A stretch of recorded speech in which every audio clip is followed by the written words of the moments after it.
Seahawks fans, wherever you may be. Welcome back for another edition of the Seahawks Playbook Podcast. Join your host, Bill Alvstad, and co-host, sports writer and football analyst Keith Myers, as we talk Seahawks football.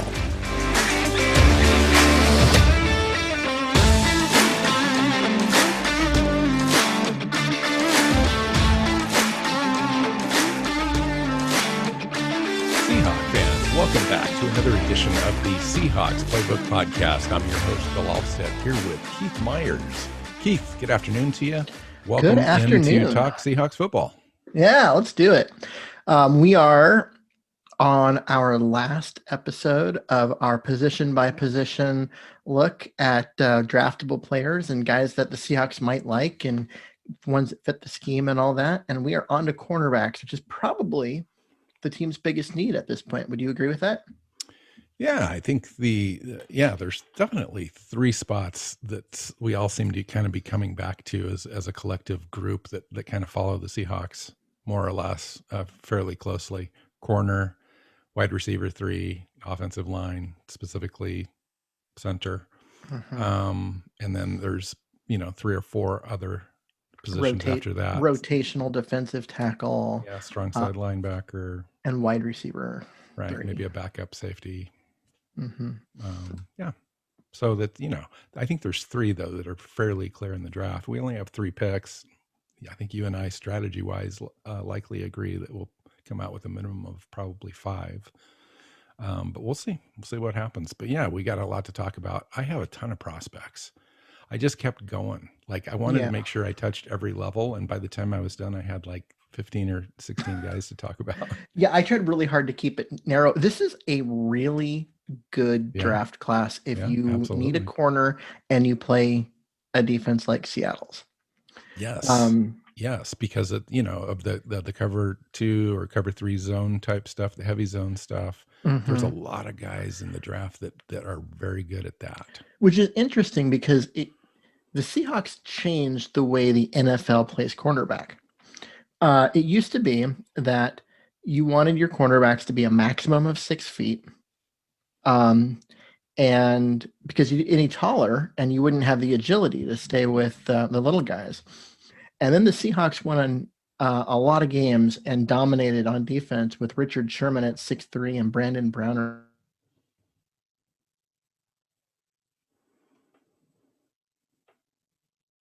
wide receivers and quarterbacks that now you look at the draft class and almost every corner that is rated high is 6 foot or higher. There's a lot of 6'1", 6'2", 6'3" guys.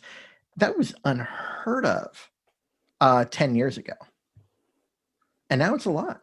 So I just think that you go back and the Browner and Sherman addition to Seattle's defense has kind of changed what a prototypical corner is. And that's a good thing for Seattle because instead of digging around trying to find the one corner who's 6'2" and has some length, now there's a bunch of them to choose from and they get to have their pick. Yeah. So it does make things a little easier, but with more teams looking for that, it also has driven the price up. Yeah, it is interesting. I mean, there's definitely a selective group of guys. There's a few guys at the top. Seattle's not going to be able to touch those. Likely wouldn't anyway, even if they had the picks. Mm-hmm. But the real value pocket in this draft is between where Seattle picks and probably the middle or the end of the 4th round, maybe even a little deeper than that. But they can probably get an impact guy, if nothing less than a solid rotation corner to come in and be able to play in spots, minutes, and scheme diversity roles all the way up through probably the 4th round, 5th round right away. And guys that will have a real decent shot at having impact on special teams immediately. Yeah, and then the other thing that's interesting that I find when I start looking at all of this is that you've got 2 guys in Seattle's recent history of being good and being key parts of the defense that don't fit any of the prototypes that Seattle always drafts. Right? Yeah. Justin Coleman was, 5'10" and had short arms. Not any of the length or whatnot. And he worked himself into being one of the best slot corners in the NFL. And recently, Reed has been like, he wasn't he wasn't even like thought of as much of a guy that's going to contribute, and he just kept playing and kept fighting and getting better. And he's probably going to be a starting corner this year. And he's also a guy that is not tall and doesn't have long arms. So the Seahawks have been willing to budge on the things that they say they're not willing to budge on, but only for certain guys, and they're not going to give up much for them. Like, both of them were acquired for essentially nothing, and they basically took a chance on them, and it turned out. Does that mean that the team is going to change what they look for in the draft because Coleman and Reed have been so good? I don't think so. But it's still an interesting thing to watch because they are having good success with things that aren't part of the prototype. Sure. And, Reed gives you the option too of playing inside. I mean, we always thought he was going to end up being the nickel guy for Seattle. And it just turned out that he was kind of thrown out there on the outside, played well, and then stuck. Now looks like, you said it, starting corner in this defense, and then Trey Flowers and Witherspoon right now, the likely guys fighting it out for the other side. We'll see what happens. I don't think that they're done yet, and that's why the conversation. Yeah, well, that's why we're going to have a conversation today. One thing that we need to talk about that was unexpected, just came up yesterday, is the weird situation with defensive end Alden Smith. Smith signed a contract with Seattle like 3 days ago, right? The ink's not even dry yet. Ended up getting in trouble in Louisiana, outside of New Orleans. And the police issued a warrant for his arrest on a second-degree battery charge, with sketchy details beyond that. And that was reported by multiple sources yesterday. And then some of the allegations directly from the police came out and said that, according to police, quote unquote, Smith allegedly choked a victim until the victim was unconscious. According to WDSU TV in New Orleans, the incident is believed to have been caught on camera. However, interesting enough, as time kind of goes on, more details emerge, and Mike Florio of NBC is now reporting that the video could possibly show that Smith never touched the man who instigated the battery charges against him. And the video could support the notion, I'm just quoting the little piece, video could support the notion that Smith and the other family members went to talk to the husband of Smith's pregnant sister after the alleged altercation between the two, and that Smith will contend, we're told, that he didn't touch the man. And if the video can indeed back that up, this situation could be resolved quickly, just like the Donald situation was. So that's all the details that we have currently, from what I understand, as of 20 minutes ago, before we pushed record on this, that the warrant was still outstanding. He hadn't turned himself in. There's no word of, any negotiations or anything like that at all. So no details from the team other than they're going to monitor the situation. That's definitely the likely statement that you're going to hear out of the Seahawks until this thing goes one way or another. So anyway, Keith, we had a full segment kind of planned to showcase and highlight Alden Smith in a positive way and how he would impact the team. And I think we're gonna hold off on that. Yeah, let's wait to find out if he's going to be on the team. I think the news today is definitely promising in that it sounds like a family dispute and someone's basically trying to use the cops to get back at someone. That's kind of what sounds familiar, doesn't it? Yeah, that it does sound familiar, and it does sound like, that's what Florio's report went that way. Yeah, that's where, and Florio's report is definitely leaning that way. But we don't have any details. We only know what's out there. We only know the same things as everyone else. What's been reported.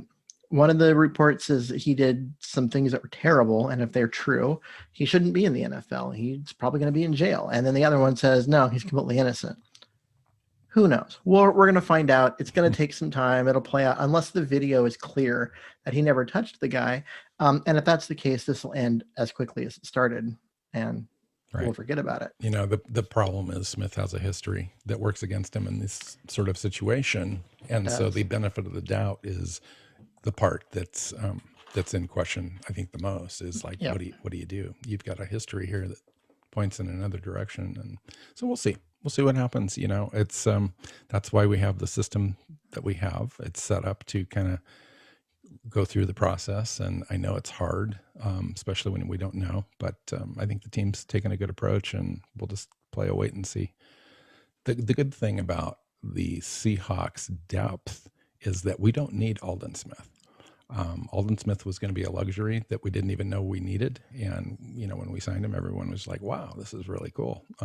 But if he's not there, it just means we're going to have to cut one less person out of camp, because it would have been likely that we would have cut probably, I would think, Benson Mayowa. And it could have been any number of guys, really, out of that long list of the depth that they do have there at this point. So. Yeah, it is the defensive end position has become a roster strength, because, you know, Dunlap coming back and Hayter being signed, and you know, the 2 draft picks last year, and they brought back Benson Mayowa, and Collier developed into something worthwhile. And there's just a lot of guys, and they're all worth a roster spot. Mm-hmm.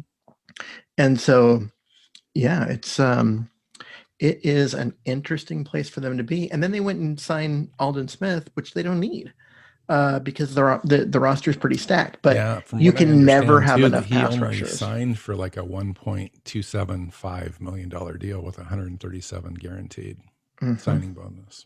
So that's not a lot. That's not a big chance that they were taking on that player, so they can walk away if they need to. Yep. All right. So that's it for news. I think we had that Kyle Fuller signed his restricted free agent tender today. That was the only other news at all.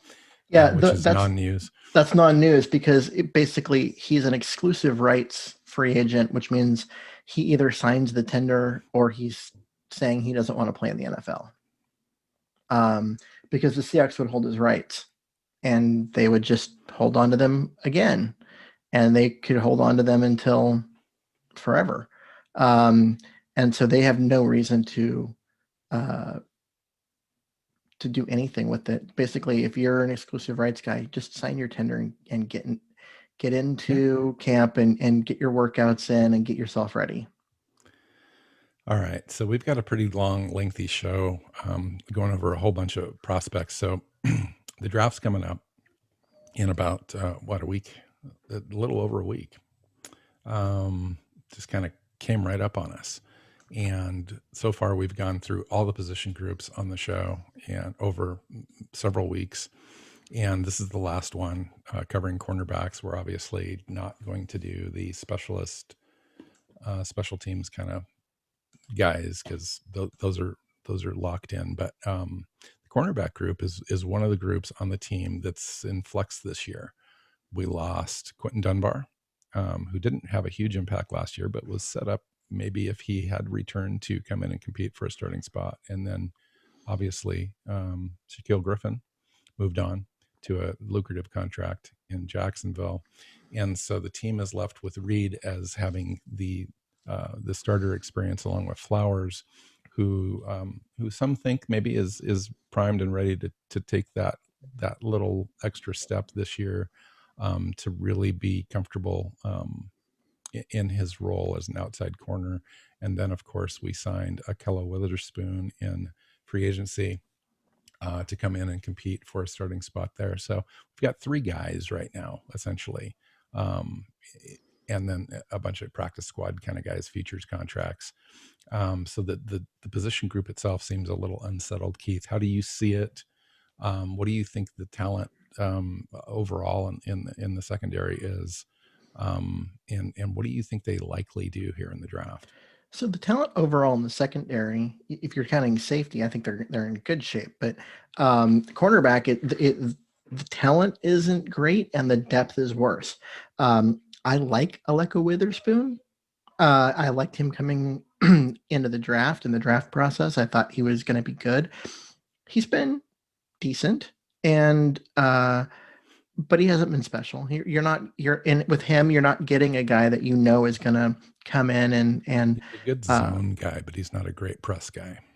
Yeah, and so and with Flowers, like there have been signs. His rookie year was pretty good. His second year was pretty bad, and last year when he first came in, after the injury and whatnot, he was pretty bad, and then he got better over the course of the year and started to look more like he did in his rookie year at the end. But even then, the team wasn't afraid to pull him off the field and give Reed the job.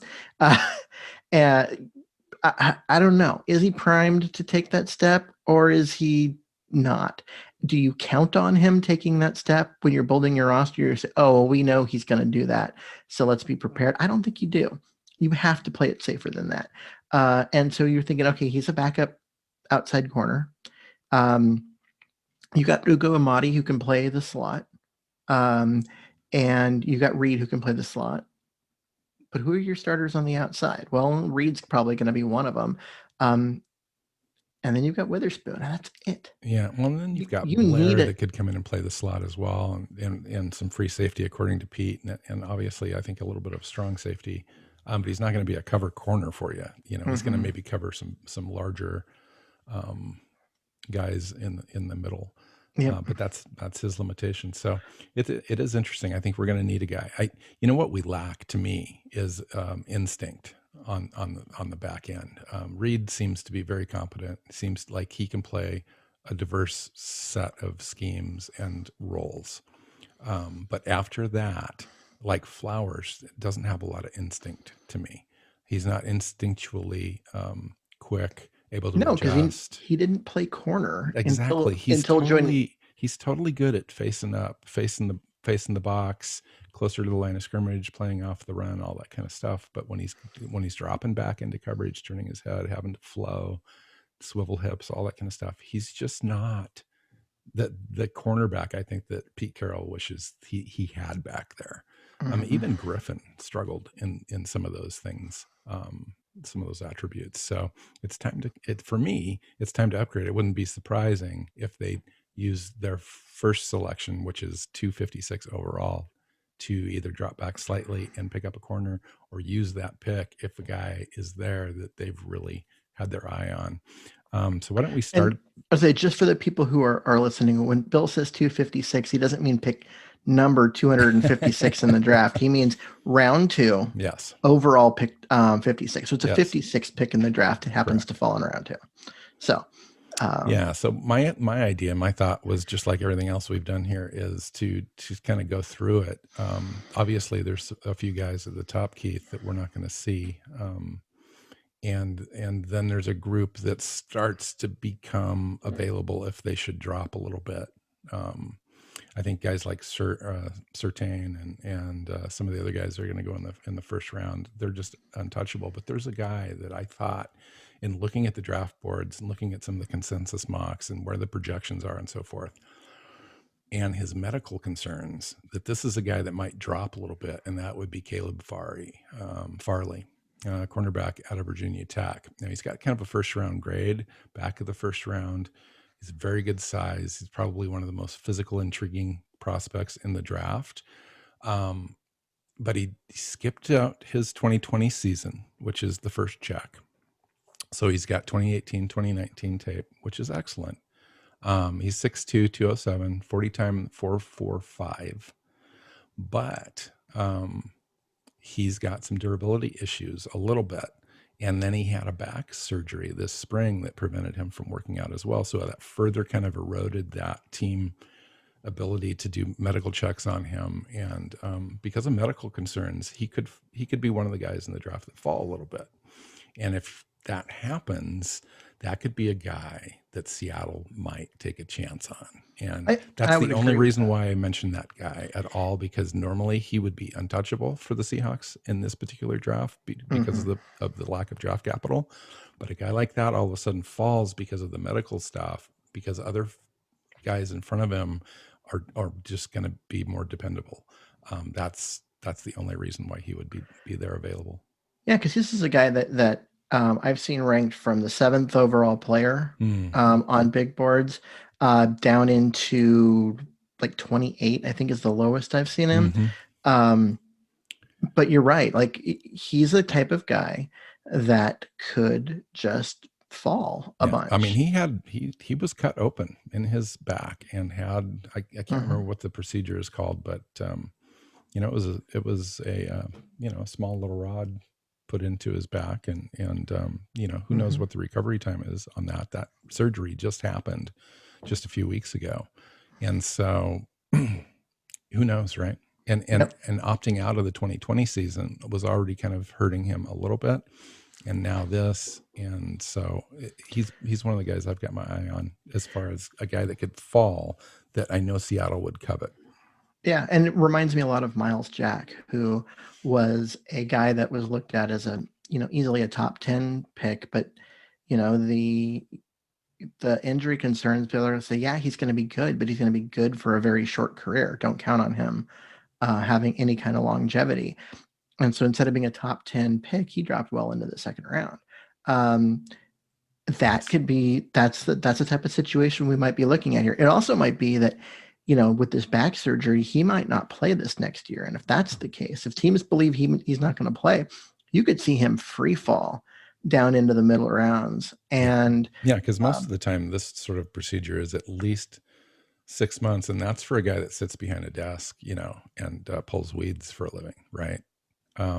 This is a guy that's got to be on the premier athletic tip-top condition, or you don't want to put that guy out on the field because you don't want to take a chance on stuff like that. So you're right. He could end up either missing the season or missing the first half of the season. You just don't know on a situation like this. Seattle already dipped its toes into that situation last year with Darrell Taylor. Do they do that 2 years in a row? I don't think so. It seems like it's unlikely. So I'm not sure. But the talent is unquestioned. And if he's sitting there, you may have a debate inside the war room. Yeah, you might. And I would have a harder time doing that at 56 unless your medical checks and all that kind of stuff, your doctors feel really confident. But again, your doctors felt really confident about Darrell Taylor last year, and he never played it down because of that leg surgery. And so it is a little weird. All right. So I just thought I'd throw that out there first because I knew that you may not have had that on your list. And I wasn't going to have it on my list either, but I kind of dug a little bit. And sure enough, I was reading some things where I just kept reading the word could fall in the draft, could likely, falling out of the first, it's just like, whoa, I got to pay attention. Okay. Who do you have that you want to talk about first? So probably my favorite corner for Seattle's scheme and everything would probably be Syracuse cornerback Efiatu Melifianu. Did I do that even close? Melifianu. Yeah. He's 6'2", 212. This guy's big. He's long. He's fast. He's really athletic and a little raw. And you know what happens when players come into Seattle is they go, guess what? Now you got to learn a new technique, and you got to learn how to do this kick step technique when you're up in press and not just bail. So they need, they're going to take this guy, they're going to take any guy, and they're going to already kind of alter some of their mechanics that they do with their feet and stuff. And so, he needs that cleaned up, but they're going to change it anyway. And so you're taking a guy with really, really high upside. Yeah. I don't see a downfall. And if he's going to be available at 56 or 60, if they drop back, do it. Just do it. Yeah. The more research I did, Keith, this was the guy. This was the guy that fit everything that Seattle really looks for in a corner, regardless of whether he's 6'2" and 5/8 or whether he's 6 foot. The guy has an 80-inch wingspan. He's 212 pounds. He came in, I think, at his pro day and weighed 206. So there is some fluctuation there. Had a 40-yard dash of 4.48. So decent time for a guy that's 6'3" and 212 pounds. Short shuttle at 4.34, which is crazy. Vertical jump at 41.5. So he's got the athletic explosion for a guy that size. Broad jump 134 inches, so 11 feet plus. Athletic, outstanding size, but for that size and that height, his hips are really nice and fluid and stay in transition. He stays glued to his receivers. He's got some burst. He needs to improve moving backwards a little bit, but coming up forward, that's... Well, he's not going to do a lot of backpedaling in Seattle. I mean, that's one of the things of the scheme is they start up in press most of the time because that gets them turned and, just stay behind the deepest guy. You're in charge of the third, or you're, in man down the field, which is much more unlikely. They play a lot of zone, and he's not backpedaling in Seattle's system. And that's why I don't worry about that weakness. I just think that he's going to be a great fit. Yeah. And he is, he's going to go anywhere between 50 and 70. And it would be hard to pass on that because you've got, but I understand why Seattle would, and we'll get to that throughout the show because there are some fallback options.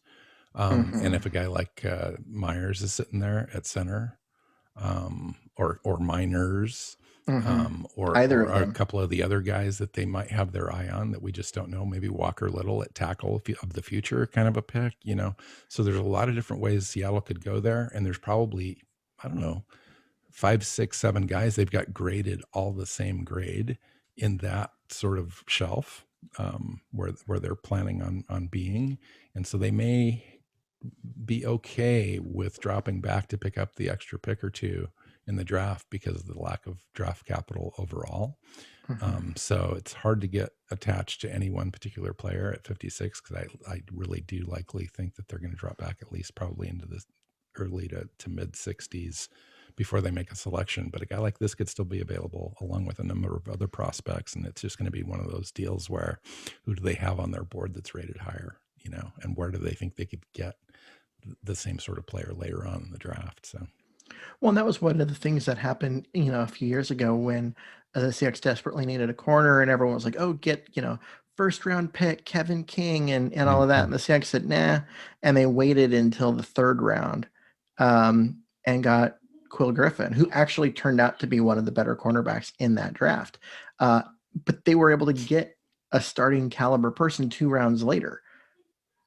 They took advantage of a deep draft class, and we have a really deep draft class. So I could totally see them doing that too, picking a position where it's harder to get a guy and knowing you're going to have another pick in a couple of rounds and there's still going to be good players there.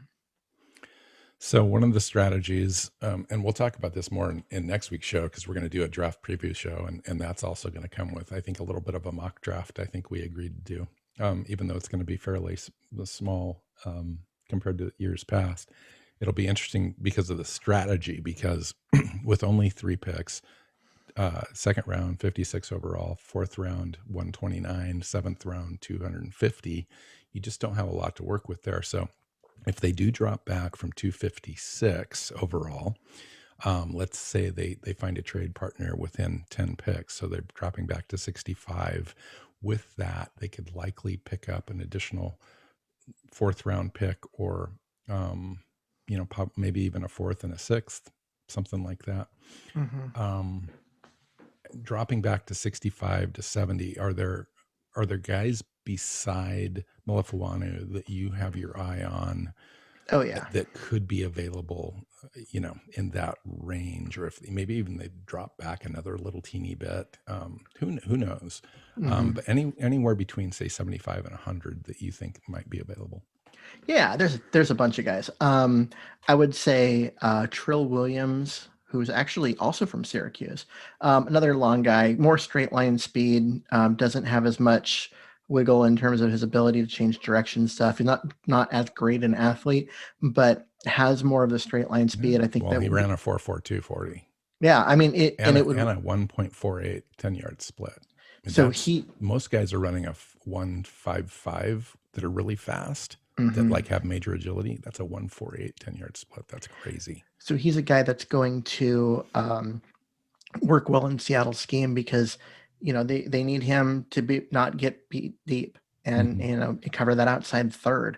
And he's going to be able to do that. And at 6'2", 198, he's a good fit. He'll go out probably a round later than Malafawanu.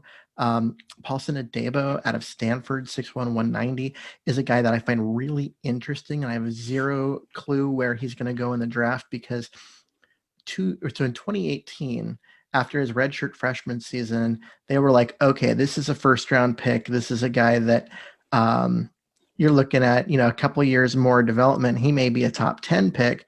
Then he had a down year in 2019, didn't look as good, and opted out of 2020 completely. So who is he, right? Is he the kid, from a couple of years ago that looked outstanding? Or is he the more erratic player from 2019? I have no idea where he's going to go. Based on his 2018 tape, I'd take him. But is he going to go in round 2? He's going to go around 5. I'm not sure.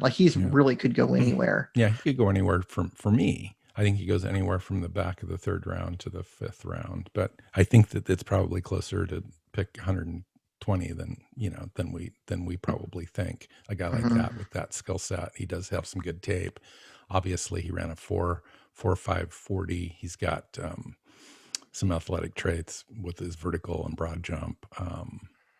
And he's good. He's an instinctive player, which means that he's going to be good in zone coverage. He knows how to read plays, read coverages, great football IQ, all that kind of stuff. Those are good, good ball skills. Those are good skills that translate well into the NFL, especially on a team like Pete Carroll's team, with well-disciplined guys that are supposed to be in the right spots all the time. This is a guy that fits ideally in that sort of a situation where you can quickly read and anticipate recognition in the zone. He knows where everyone else is at, so he's comfortable making plays and using his speed to get somebody tackled. So, regardless of the struggles, I think he's got enough there where you take a guy like that in the 3rd or 4th round.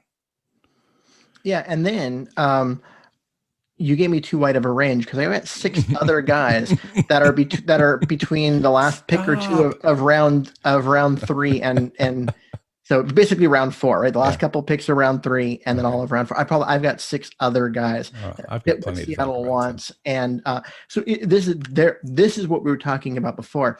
There's groups of guys that are good, and they're all rated about the same.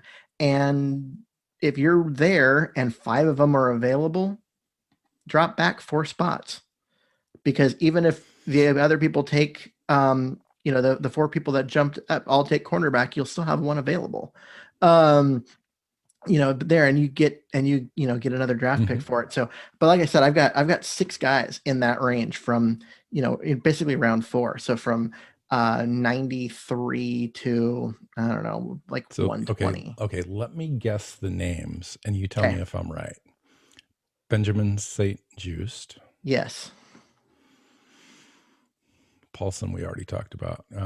Israel Mukuamu. Yep. From South Carolina. Kelvin Joseph. He's the last one. Keith Taylor might be a little early. How about Avery Thomas? No. I've got him a little later. How about Robert Rochelle? I've got him later too. Okay. Hold on, one more.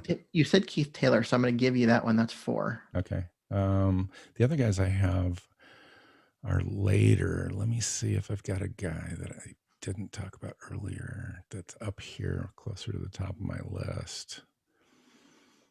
Yeah. Eric Stokes is the only one that's left, but he might be going a little early because he ran a 4.25 40 and had a 38.5 vertical. Yep. At his pro day. Tyson Campbell, Georgia. Oh yeah. Where 6'2". did Tyson Campbell go? Where did they put that guy? He's the last one.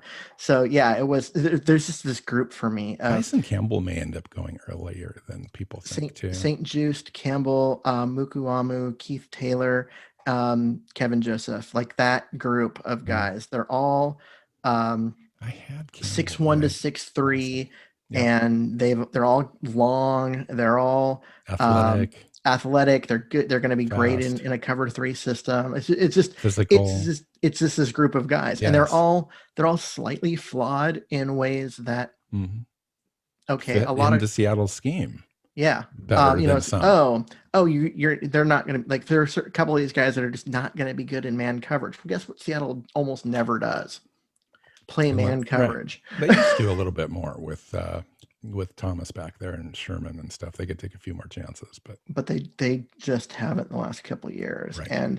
And even when they did, when it was Thomas and Sherman back there, they still didn't do it very often. They still played a lot of zone. They just mask it by having guys up at the line of scrimmage and press, and then moving around behind there. But then they end up dropping back into their usual spot. So, all right. So let's talk about a few of these guys just in a little bit more detail, so we don't just gloss over names, because I think that some of these guys really do deserve attention. I think Seattle ends up coming away with one of these. Eric Stokes, obviously, I think he's out now. He's probably a top 40 pick.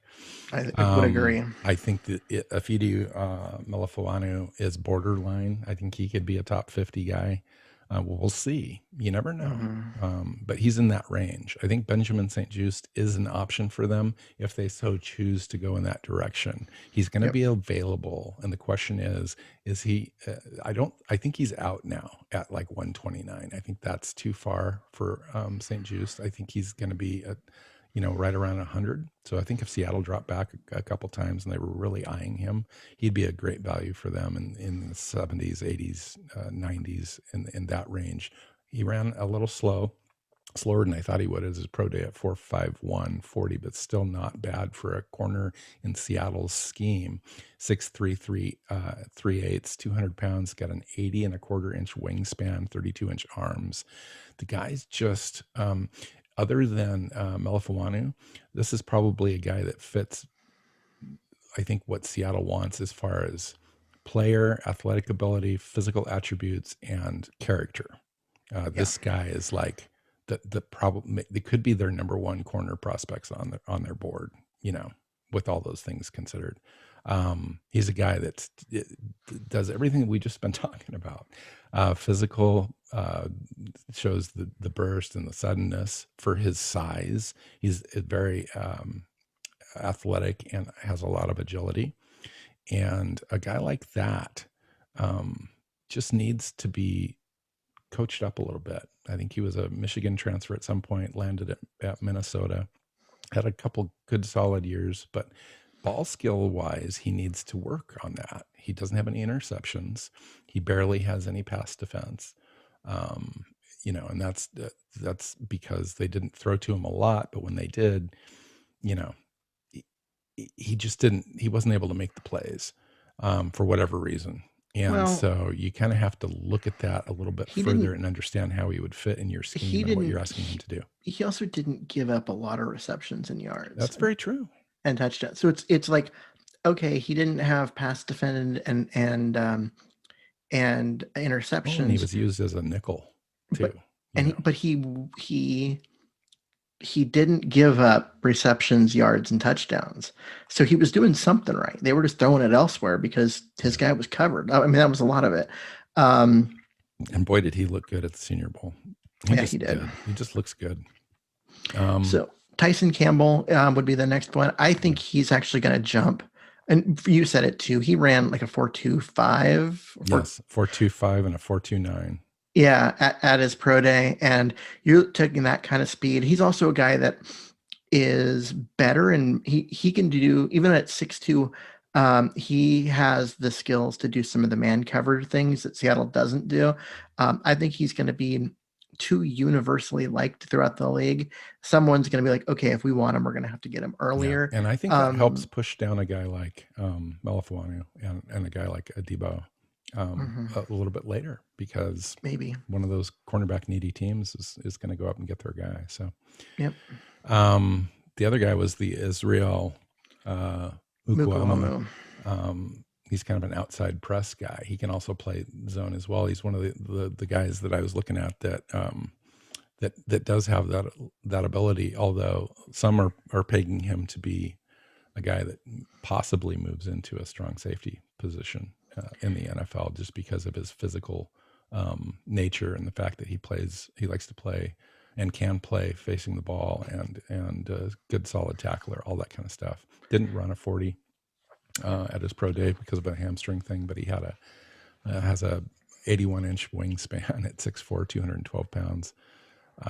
Just crazy athletic guy, but somewhat unpolished. He needs a little bit of. Well, it's because they moved him around. He didn't play corner. He played everything. Yes. Yeah. Yeah. So we'll see. He kind of reminded me a little bit of. Oh my God! Now I just lost his name. Plays for the Cardinals. They're a guy that moves around and does everything. Also free safety, but lines up in the slot. Buda Baker. He reminds me of a bigger Buda Baker. More like a strong safety version of Buda Baker, where Buda Baker is more of a free safety. And I actually wrote down an upgraded version of Akeem King. But yeah. A guy kind of like Adams, where he's just a jack of all trades. You can move him around all over the place and stuff. You can play him in the slot. You can play him on the outside corner. You can have him blitz. You can have him play strong safety. He's got the speed, I think, watching his tape, to play the deep third. Mm-hmm. So you can really, having him out there along with Adams allows you to use the versatility of both of them to mask what you're doing. But what are you really trying to do in Seattle's defense? What do you really need? What do you really want to do? You want to take away the deep shot, and you want to force him to do something underneath and come up and make a tackle. Right. So he's going to be good at taking away the deep shot, just because of the speed and the length. And he's also a good tackler. Right. So he can come up and make the tackle. My leading question is, where do you want to play him? Where would you want to have him in the scheme located in the defense to be the most effective player? I'd play him at corner. Yeah, I hear you. He would be my outside guy. Because to me, he's an upgraded version of Trey Flowers. Yes. Way bigger. I mean, he looks way bigger on the field too. Oh yeah. A mammoth dude. He'd be a guy. He looks like Browner. He'd be a guy. You know what would be fun is training camp, watching him and DK Metcalf go one-on-one over and over and over and over again during practice. And Parkinson and all those guys. Yeah. I would pay to watch that matchup over and over again. That would be fun. Yeah. Maybe there would either be a fight, or the two guys would have so much respect for each other that, they're going out for drinks after practice every day or whatnot because of all the stuff that went on there. But yeah, he's a guy that I really like. The other guy that gets kind of washed out in the wash in this group, where they're, anywhere from say a pick 100 overall to pick 150 is what we're kind of talking about. Mm-hmm. Is a guy by the name of Kelvin Joseph. He's kind of a developmental guy. He's from Kentucky, but he's only had 20 total games played at the college level. And he just ran a 4.32 at his pro day at 6'1", 191. He's got the ability, though, frame-wise, to put on another 10 pounds or so. I don't know that they want to have him put on a whole bunch of weight at that speed. They may want to just take advantage of that with the agility things that he has, but also his recognition skills. He can play the boundary. He can get deep for you. He can play underneath, take away some things because he likes to, bat the ball down, take some chances, all that kind of stuff. He's a very aggressive kind of a guy, hands-on, but he has the swivel hips and diagnoses plays really well, plays up on the run. I'm not afraid to get his helmet in there. So he transferred from LSU, and then he decided to enter the draft. He had 2 years of eligibility left, so he was only a sophomore. Yeah, he transferred from LSU, and that cost him his 2019 season. Yeah. And then so he, playing the 2020 season, that season got cut short by having, the Kentucky Wildcats have some games canceled because of COVID things. And so you've got 9 games of good tape for him from the last 2 years to look at. That's a hard evaluation. It is for anybody. Absolutely. For a cornerback, This it's would even be harder. a guy that you'd have to nurse along a little bit, but a guy with tremendous upside and potential long term. This is a guy that I wish had come out, or you know what I mean, like his entire story and everything was here a year ago. So that way the Seahawks could have drafted him last year and have him learn and continue to develop when you've got guys like Quill Griffin still out there, knowing that you were going to need cornerbacks this year, and by now he'd be ready.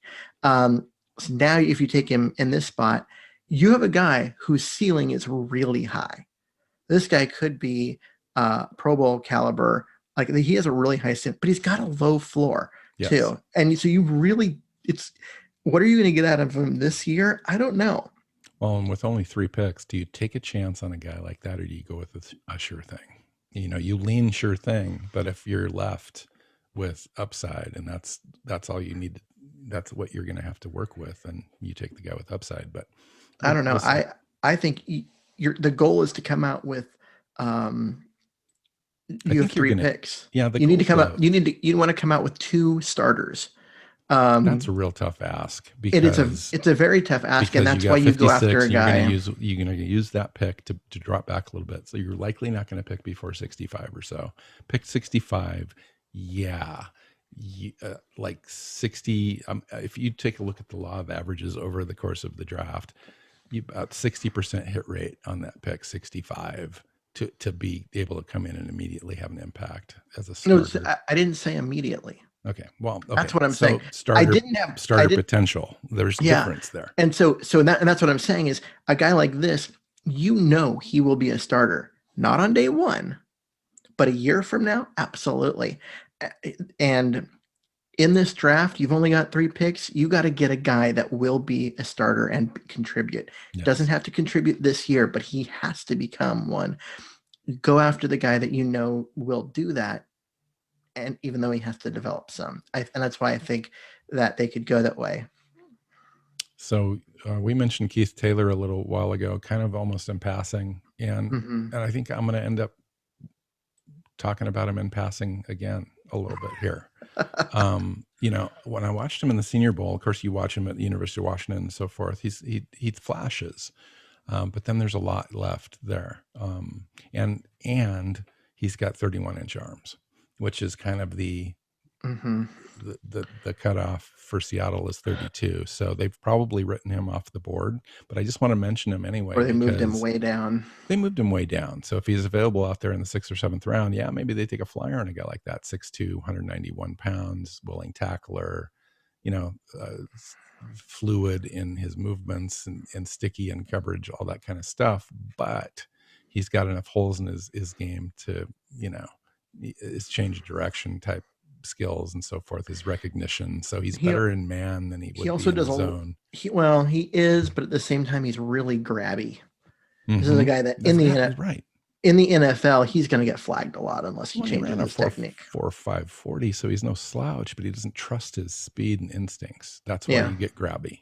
Yep, he's a little too grabby for my taste. But at the same time, you're looking at a guy who you're going to have to change his technique anyway because he's coming to Seattle and he's got to learn the kick step and all of that. And take the time to change his technique and teach him how to do it right. He's got some of the physical traits that you want. To me, so if you don't have the change of direction speed or the suddenness, and you're kind of generally a poor tackler, what's left for Pete Carroll to like in a player like that? He's got long speed and won't get beaten deep. All right. To me, that's not enough to take in that spot. I think. Do you got anybody else in that group?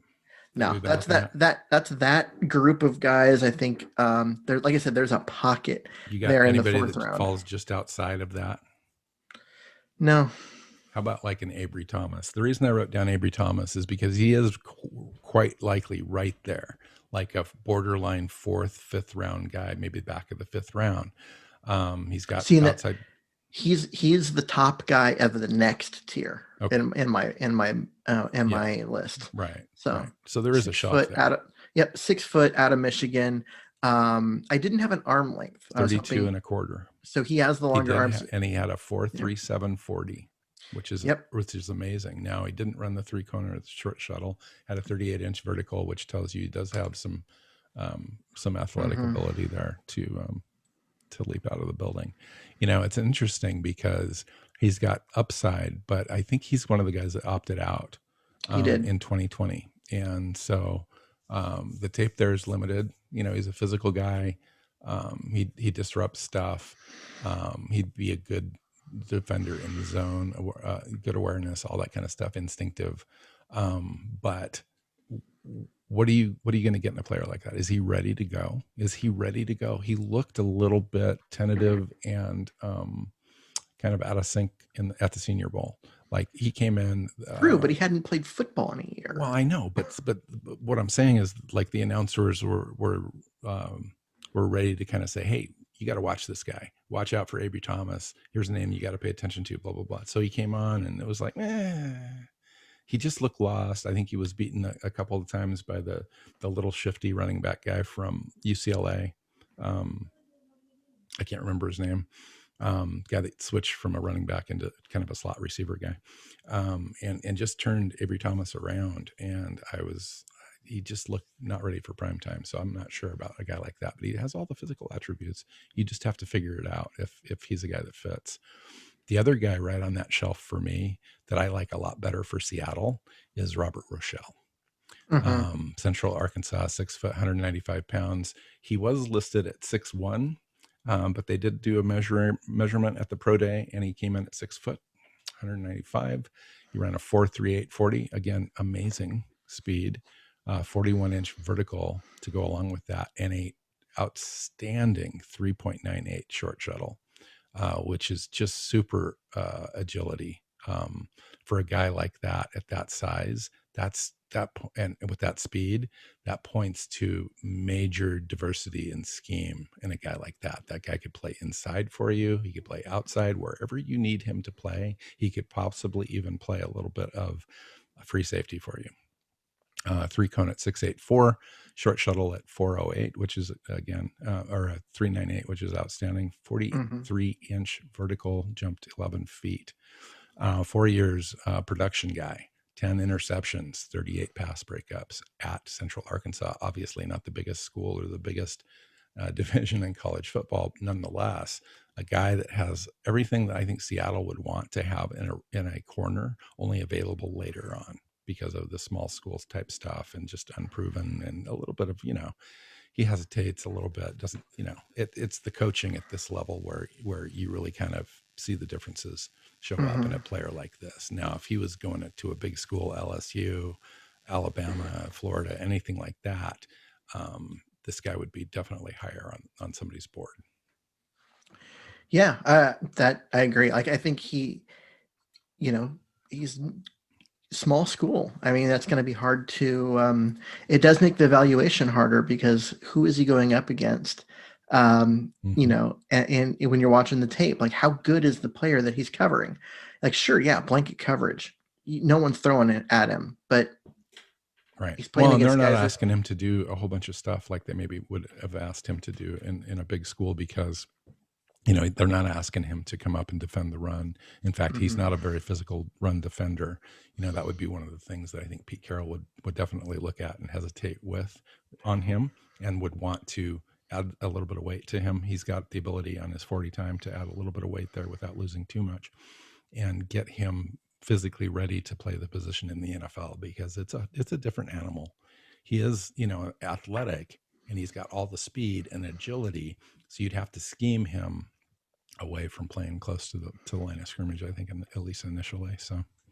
So in that same group and kind of in that same mold is Ohio State cornerback Shaun Wade, 6'1", 194. it does a little of everything. Some people project him as a strong safety, but he's a corner, and I think it would be best to do there. But yeah, I mean, he plays really physical, which Seattle will love because he'll get up and jam guys. Got the speed to not get beat deep. And one of those guys that could cover a big nickel because he's got all sorts of like movement skills and the ability to stay with smaller guys. And so having him play So as a big nickel. what was his deal, Keith? Wasn't he supposed to be like a top prospect heading into the 2020 season and maybe a first round kind of a guy? What was the fall off there? I'm not sure because I know a couple of years ago he was thought of as just one of the top guys, and but he kind of his freshman year everyone was like, yeah, this guy's gonna be like a first round pick, but then he kind of just never took that next great step. And I think part of it is that they left him covering on an island a lot where it's like, here, go. And then, he's a guy that takes some chances and freelances a little bit and gave up a couple of deep shots here and there. But if they'd given him proper like help, right? Give him a free safety that knows what they're doing and all that kind of stuff, and allow him to be himself and attack the football. You can get a lot out of him. I just think he was one of those guys. guys. He was one of those guys that I've heard from a few different draft analysts and pundits that have said that they don't know for sure like where his head is. Like he's one of those players where, his inconsistency on the field came from not his physical limitations, but his mental limitations as far as being in the game, in the moment, wanting to be there, playing with, the right attitude, all that kind of stuff. Those seem to be the things that came up now and again when I was looking into him.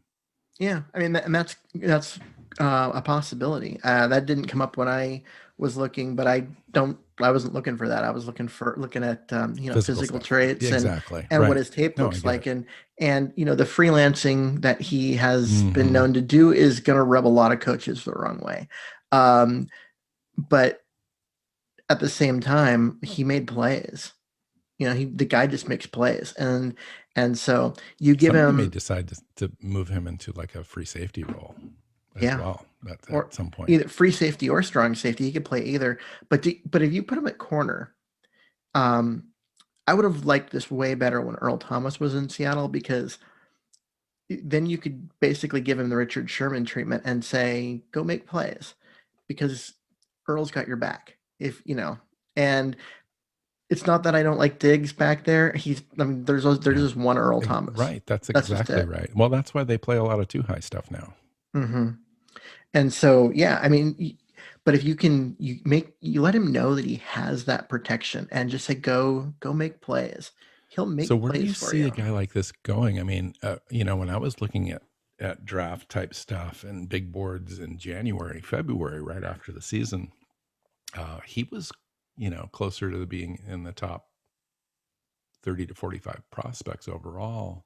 I don't think I ever saw him that high up there anymore. I was seeing him around 50 to 60. And now you're going to see him around 150. And maybe it's the mental stuff that you were talking about, or maybe it's the fact that you go watch his tape and you see him out of position and getting beat, and you're like, yeah, NFL teams are gonna hate that. And it's true, they are, but you either coach him out of it or you find a way to use it. And but if he doesn't love football, like he's using football to, he has athletic gifts to, I'm going to go make some money and then go have a lifestyle and whatnot. That's a different kind of guy, and not necessarily the guy you want when you've only got 3 draft picks. You need guys that love football, that love studying tape, that love doing all those things because they love the game. And that, and to me, if he's not one of those guys, I would pass on him. But at 150, right?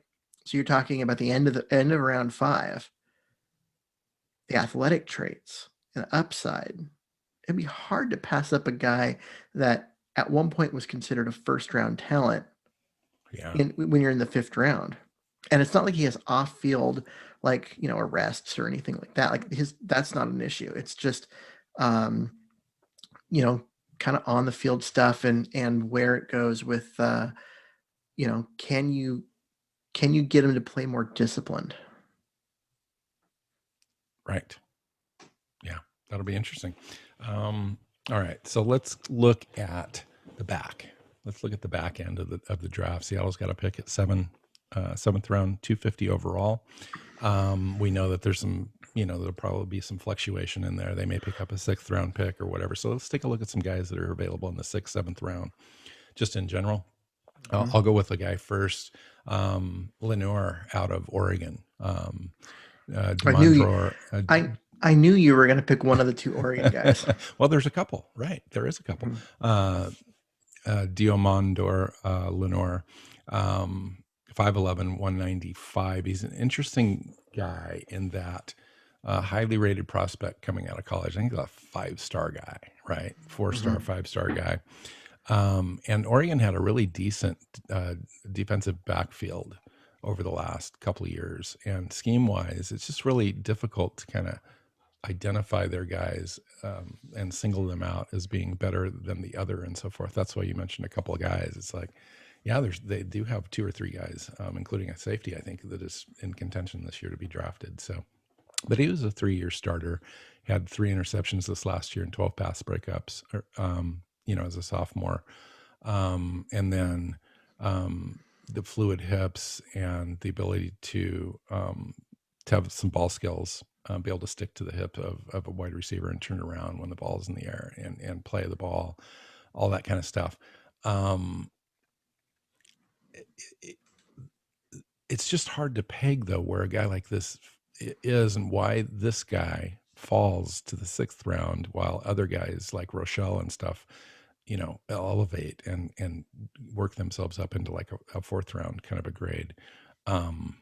So it is interesting. I think he's underrated a little bit. I think he's a kind of a guy that could, he did shut down receivers at Oregon. I mean, that was his job there, was to kind of take the best opposing receiver. And he did a good job. He didn't have a lot of opportunities to make a lot of pass defenses and interceptions there because they just didn't throw to him. So guys like that sometimes tend to get lost a little bit in the shuffle and the statistics game when you're taking a look at these things. But he's got a lot of football instincts, and a team that plays a lot of zone heavy stuff like Seattle may end up being a good fit for him. And Seattle could end up getting a really good value, especially if they could move off that 250th pick overall. I think that this guy would probably end up going in the 6th round somewhere, maybe even earlier. And they may end up having to move around a little bit to go get a guy like that. But if he's on the radar, I think that he would be. He's the kind of a player that I think that would be on their radar. So how about you? You got a guy? Yeah, I got a guy. Tay Gowin, out of University of Central Florida. So basically the guy that... I thought he moved. I guess he is still at Central Florida. Still at Central Florida. I don't think he was a teammate of Shaq Griffin. I think he came in as a freshman and took Shaq Griffin's roster spot at corner at 6'2", 185. Got the speed, got the physicals, but you know what? You're not going to get a lot of tape at Central Florida, and doesn't have that just elite. Wow, he jumps off the film the way Shaq Griffin did at Central Florida. So it'd be a lot harder to, justify a pick from a little tiny school like that. But you know what? He's got the physical traits, and you're looking at a guy that's a developmental guy. You're talking about 7th round pick, a guy that you can probably get a lot of special teams stuff out of, maybe stash on the practice squad for a year while he develops and then bring him up. But yeah, I mean, at 6'2", he's got the length, he's got the speed. I just think he kind of fits Seattle's profile, and you can get him really late. Yeah. Yeah. So, A guy like that, I mean, this is why this draft is really loaded at corner this year. It's loaded top to bottom. Now, obviously, you're not probably going to get a premier starter in the 6th or 7th round, but you're going to get a guy that could potentially be that for you. And a guy, guys 6th, 7th round, all the time come in and make an impact on special teams, and then work their way into a developmental role if they have an opportunity. They can eventually even start. So you don't want to write a guy like that off immediately. look at Ryan Neal, right? With Seattle. Guy. I mean, undrafted we had a whole guy. bunch of guys in camp last year that were undrafted that had an opportunity that were almost equal to make the roster, and he was the guy. We talked about it early on, and I think even before camp. Undrafted guy, practice squad guy, worked hard, changed positions, changed teams, learned multiple positions because he can play corner and strong safety. And then a bunch of guys got hurt, and suddenly he's your starting strong safety.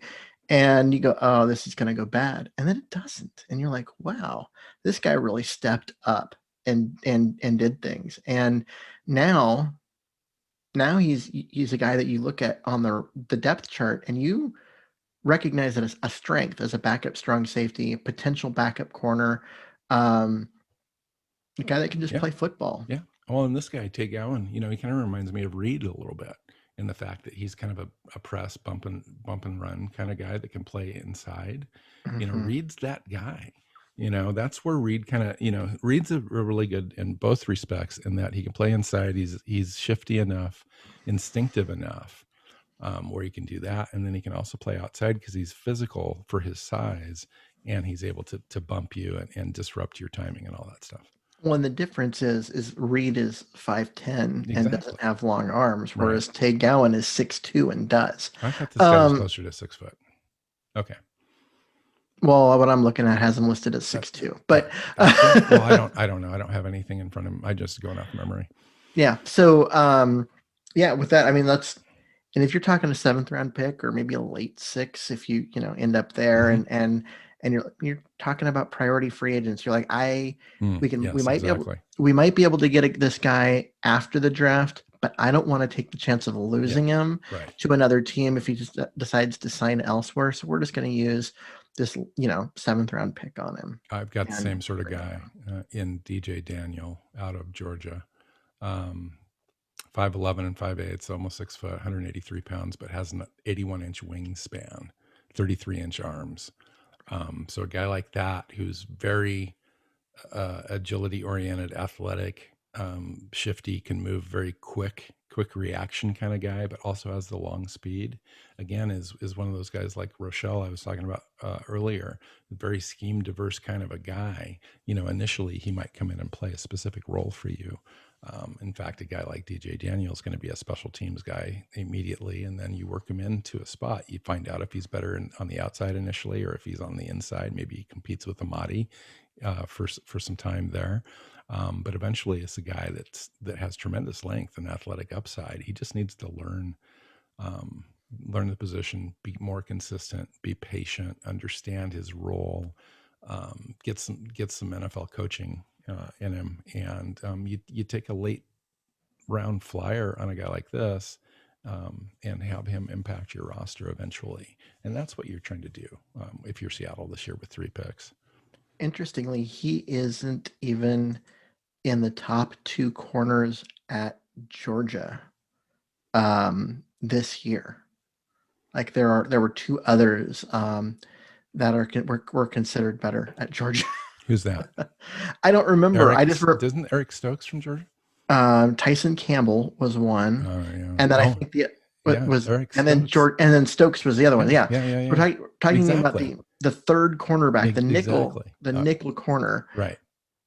And he was playing nickel because of those 2 other guys. Yeah. But this guy has the ability to play outside. He just was stuck in a situation where he had to adapt. Yeah, but where Stokes is going to go early round 2, you're talking about. Well, and the other guy was supposed to go really early too, and it's kind of fallen a little bit. Yeah, Tyson Campbell. Campbell, he was like a front end of the 2nd round kind of a name. Yeah, but now he's probably a back end of the 3rd round kind of name. But still, you're talking about two guys going in the top, 90 to 100 picks, and you're the third guy. Well, you're going to drop. And so you're going to get him at the end of round 7. And the thing is that this reminds me of Byron Maxwell. Byron Maxwell, they used a 6th round pick on. He was mostly a special teams guy in college, didn't get on the field much with the defense, very few snaps to go, but they saw him, they saw his length, his speed. He was a great special teams guy, so they brought him in. They took the time, they developed him over a couple of years, and then he was ready, and he came in and was good. He is the guy that Wally pipped Brandon Browner, and then Browner was out of a starting job. And so yeah, I mean, you've got a situation like that where good coaching and development, and Seattle has a history of that with defensive backs. And his deals right now are he needs to improve his fundamentals, and he needs to improve his consistency. And if you're not getting the coaching there because you got two guys in front of you that are getting all the coaching, and you're just standing waiting for your rep, then maybe that's all he needs. I don't know. He was I think he got a Senior Bowl invite, and he was flashed, and then he was inconsistent. So just like he was, in school, but we'll see. I got one more guy. No, okay. I got 2 more guys. So I'm going to let you go first. No, I'm actually done. Oh, okay. I got 2 more guys because they're right at the back end. DJ Daniel, which you brought up, was my last guy. So, well, I got 2 more. One's a local guy to the Northwest, Nashawn Wright. 6'4 1/4 cornerback, 183 pounds. The guy's a stick. He needs to put on a little bit of weight. Even his mom tells him he needs to put on a little bit of weight. Out of Oregon State. Yeah. 33-inch arms, 78-inch wingspan, ran a 4.57 short shuttle, ran a 4.4 at 6'4 1/4, 185 pounds. So basically, he's kind of a zone specialist, which is why I think he would be on Seattle's radar. I don't know. The height kind of freaks me out a little bit for a corner. I'm just not sure, but Sherman, it would be interesting. Sherman was 6'3", Browner was 6'4". It'd be interesting to see a guy like this. But the thing about him, if you read everything about him, it's like, why is he sitting there at the 7th round? So he's most comfortable in zone, displays a good feel for deciphering spacing and route concepts and spatial awareness, knows where all his guys are supposed to be. He uses his length to locate the ball and high point. Some of the defensive backs we've been talking about, some of those guys have challenges in that department. Not this guy. This guy does know his physical nature and uses it to his ability. So he's got high-end ball skills. He's got 5 career receptions in 18 games at Oregon State. He was a junior college transfer out of Oakland, and then came on for 18 games. What else? He's high cut, obviously, and that's going to hinder him a little bit. But nonetheless, he's just kind of an intriguing guy. A cover 3, press man, zone, cover 2. A guy like that could be on Seattle's radar, or San Francisco's radar, or a team that plays a defense like Seattle likes to play. We'll be interested in a guy like this on the back end of round 7. But we'll see. He's just a guy. And then the other guy that has just come on recently, and I've just started looking at him in the last couple of weeks, is Jason Pinnock, cornerback out of Pittsburgh. And he's 6'1", 205, 32 3/8-inch arms, 78 1/4-inch wingspan, 40-yard dash and 4.49, 6.9 3-cone, which is excellent. Short shuttle at 4.1, which is outstanding. 39-inch vertical, 120-inch broad jump. So a guy like this would be interesting. In 30 games over 4 seasons, he's got 6 interceptions, broken up 19 passes, 54 tackles. He's just a zone cover to cover 3, scheme fit, smart, instinctive, good diagnoser. So, that which translates into being good in zone coverage, to be able to read those things and making plays, tackling, attacking. He's not afraid of being physical. So a guy like that in the back end, yeah, absolutely. Yeah, I don't have anything on him. Yeah, check it out. So I'm going to have to. Jason Pinnock, Pinnock, out of Pittsburgh. Yep, I got him. Interesting. So there's a name. There's a name. There's someone new for me to go study. Priority. 7th round free agent guy. Yeah. Yeah. If we hold on to that 750 pick, that might be the guy. Because, at that pick, you're either going to draft a lineman or a punter or whatever, or it's going to be some guy that can play special teams for you, that has maybe some roster upside, but you're basically looking for a back end guy to either develop, put on your special teams, or put on your 10-man roster that's off the 53 and develop over a little bit of time. So yeah, we got Chris Carson in that range. Yeah, guys can come in and develop. That's the thing is you when you're taking guys there, like I said, these are guys that you think probably will go after the, be available after the draft, but you don't want to lose them, because what you see is one trait that really stands out, and maybe they're not the complete package, but they've got that one thing they're great at, and you can use that, and then you can build up some of the other skills. Yeah. And for this guy, it's length. Yeah. Length and athleticism. He doesn't, he's not going to be terribly experienced, and he's not going to, he didn't come from a big, huge conference. And so you're going to see what you get when you get him. And who knows, it might be a diamond.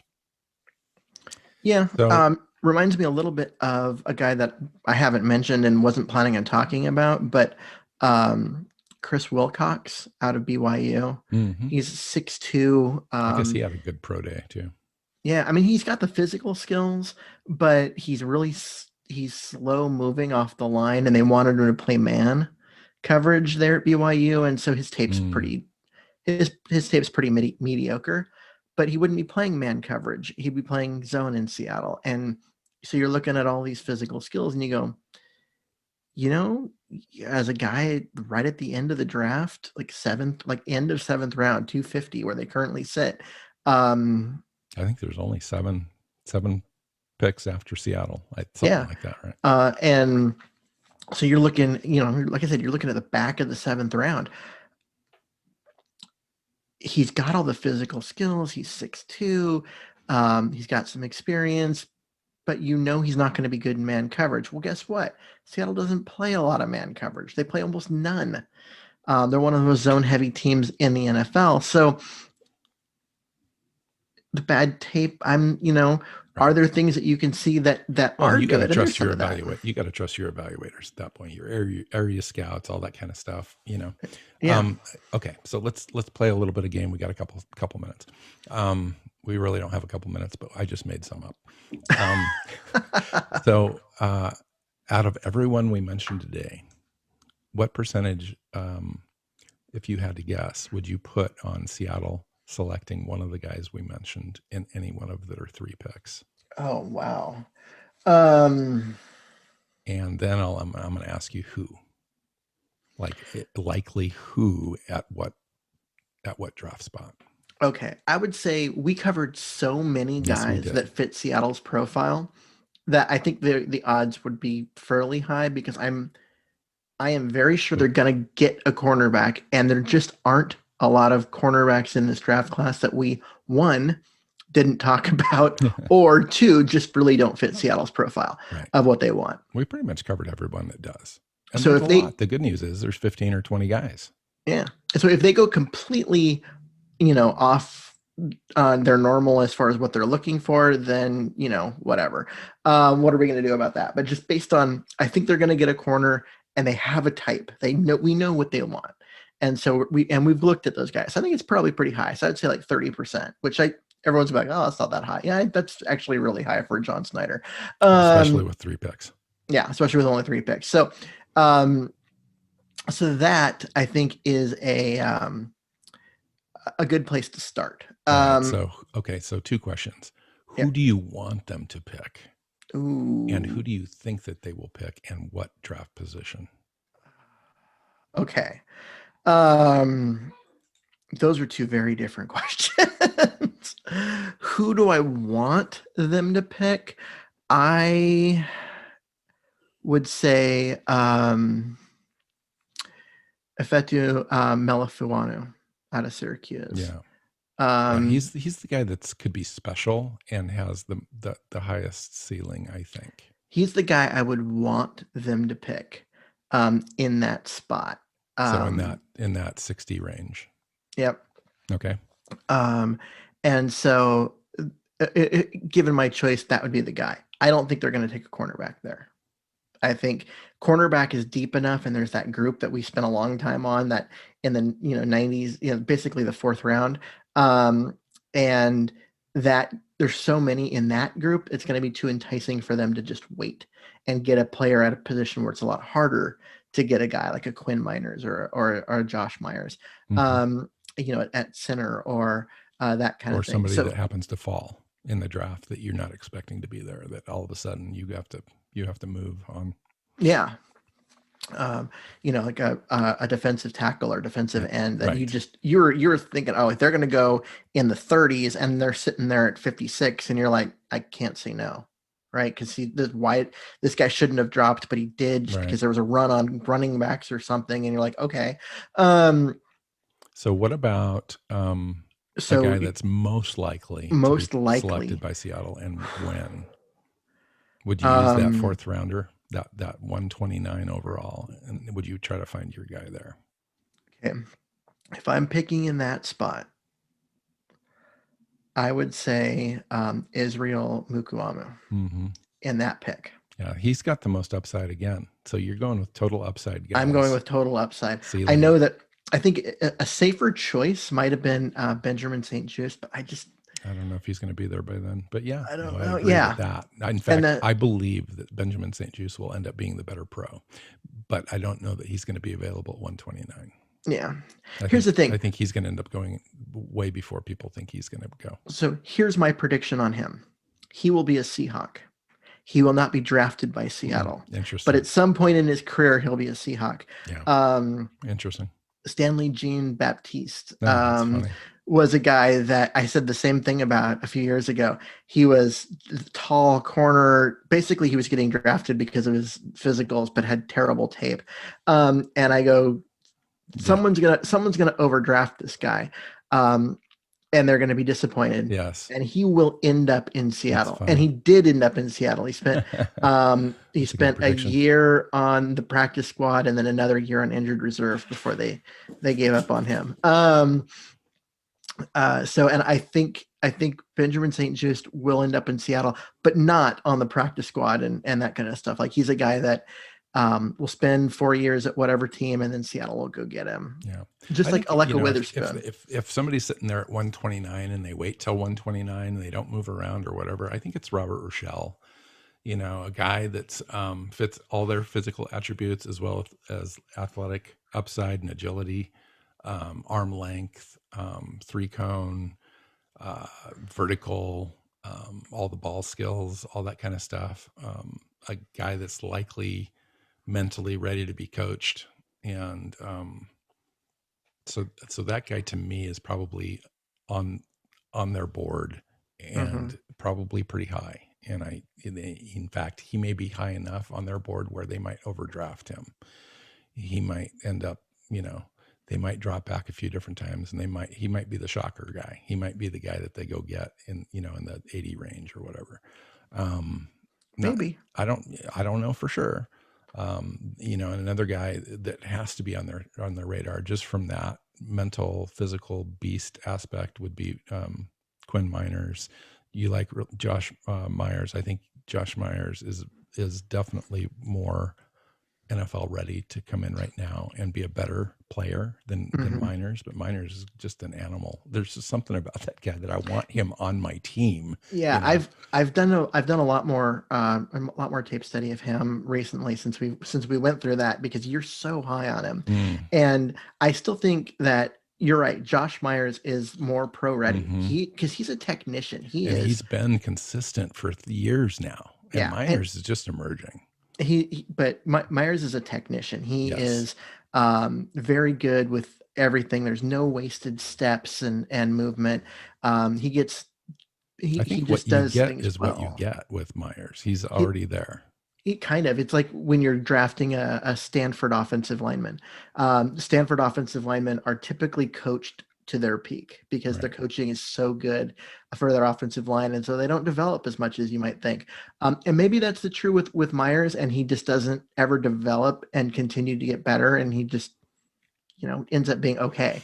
But with Quinn Miners, you've got a guy who can play center and do those things, but he could also play guard, and you could find him 10 yards downfield destroying a defensive tackle 10 yards downfield. Yes. Watch, and as his running back runs behind him. And pancake the crap out of him. Yeah. And then you're like, oh, so you're going to have that. Oh, and he's going to play center for you. And he's got that kind of attitude and physicality and all of that. But he is not a technician. His technique is run you over. He's going to be more like J.R. Sweezy, who could run you over, but then also whiffed a lot and gave up a lot of pressure on Wilson. And I think that at first, that's what you're looking at with Quinn Miners, is a guy that's going to have amazing tape on a highlight reel, but then you could also make a very large tape of his low light reel where he whiffs because his technique needs work. But if he's coachable, if he's willing, he's listening, he's working, he really wants to get better, there is so much to work with there. I mean, there's a guy with that's a guy with super pro draft on a high level. Like I can't remember. I think it was Bucky Brooks or somebody like that projected him now to be drafted 30th overall.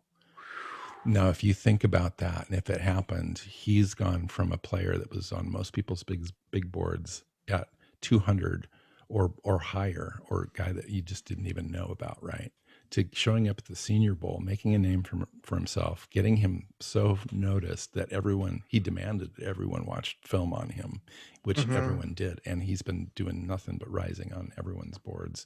Now, what they say, and you know this, is in NFL film rooms and in the draft war rooms and all the prep, everything is basically done February 1st. And all the film has been watched and all the grades are done. And like 85 to 87% of the grade is already in the books at that point. And all they have left is interviews and background checks and medicals and some minor tweaks and pushing on the film. And maybe an area scout is really pushing for a guy or something. And that has a little influence. Otherwise, that board is not baked, but it's pretty damn close.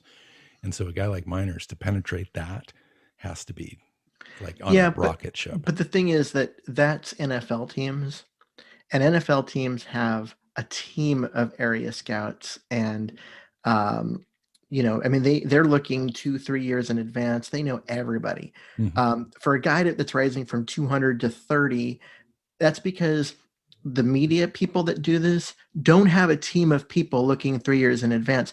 Nobody knew who he was other than a name on a spreadsheet until the Senior Bowl. And then they're like, oh, we should go look at this guy.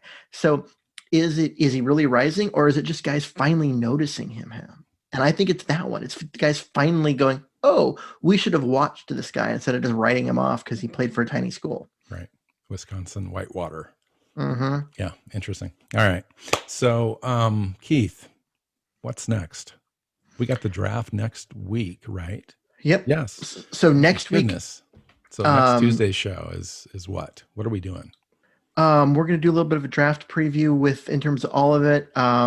We are going to hopefully by then have a couple of draft hedges signed, because John Snyder usually will sign a couple of draft hedges right before the draft, so that way he doesn't have to like worry about, oh, we need a corner. Well, he just signs some, veteran that he can cut I guess in training Demarius camp. Randall was re-signed, and they plan on moving him to corner full time, as opposed to being a safety this last year.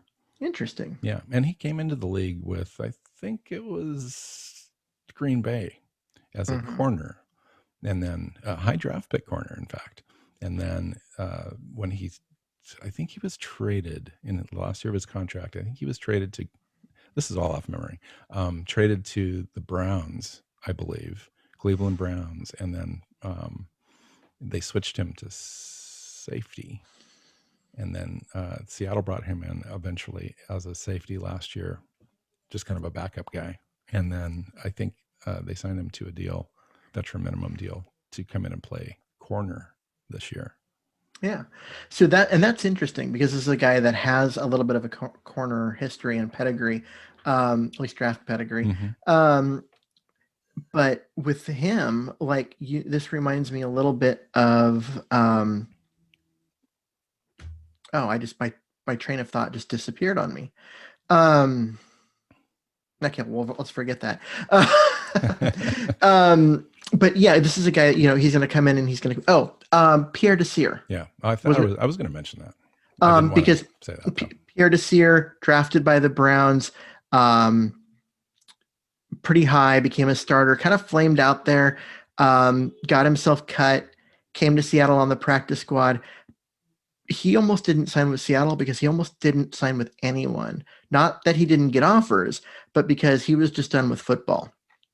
Because playing for the Browns just sucked all the joy out of football, out of him. And then in Seattle, he found that he really enjoyed it again. And so even though he was on the practice squad with a couple weeks left, there were a couple of teams that were like, hey, we'll put you on the 53.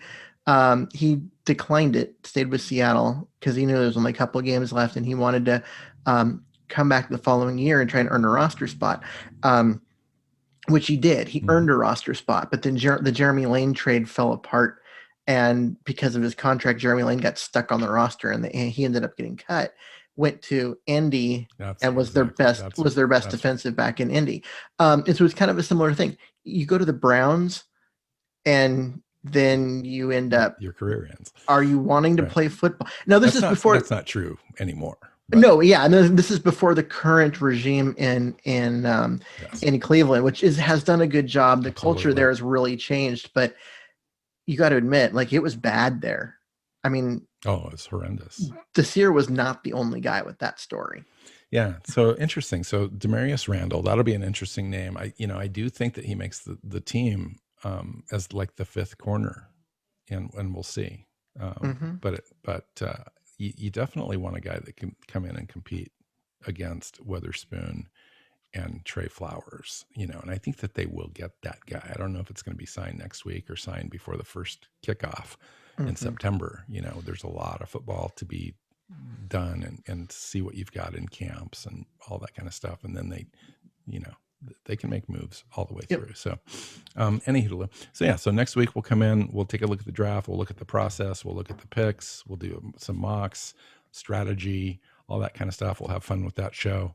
And then following the draft, I believe we're supposed to have a guest on for that, although I have not booked that yet. So we'll see. We'll see if that happens. That might be slightly flexible at this point. After the draft, we'll come in. So the draft is we're going to record on Tuesday. Yes. Next week and get that out for those of you pre-draft. Draft will be Thursday through Saturday. Yes. And then we'll be back to analyze who the team drafted, what happened. And maybe the undrafted guys by then too. Yep, we'll break it all down and talk to you about those 17 trades that John Snyder made, and ended up with 11 picks. Yeah, whatever it ends up that he did. Somehow John Snyder acquired every single 7th round pick in the 2021 draft. No, whatever it is, we will break all that down and give you our take on it and tell you all we can about whoever it is that Seattle drafted. So until next time, find Keith on Twitter at Myers NFL. I'm at NW Seahawk. The show is at Hawks Playbook on Twitter. SeahawksPlaybook.com has all of the shows archived and a whole bunch of other stuff. And we're working on some other things on there as well. And find us on your favorite podcast app and YouTube. So until next time, Keith, go Hawks. Seahawks Playbook Podcast listeners, thanks for joining us for another edition of the show. You can find us on Twitter. Bill is at NW Seahawk, Keith is at Myers NFL, and the show is at Hawks Playbook. You can listen and subscribe to the show at SeahawksPlaybook.com.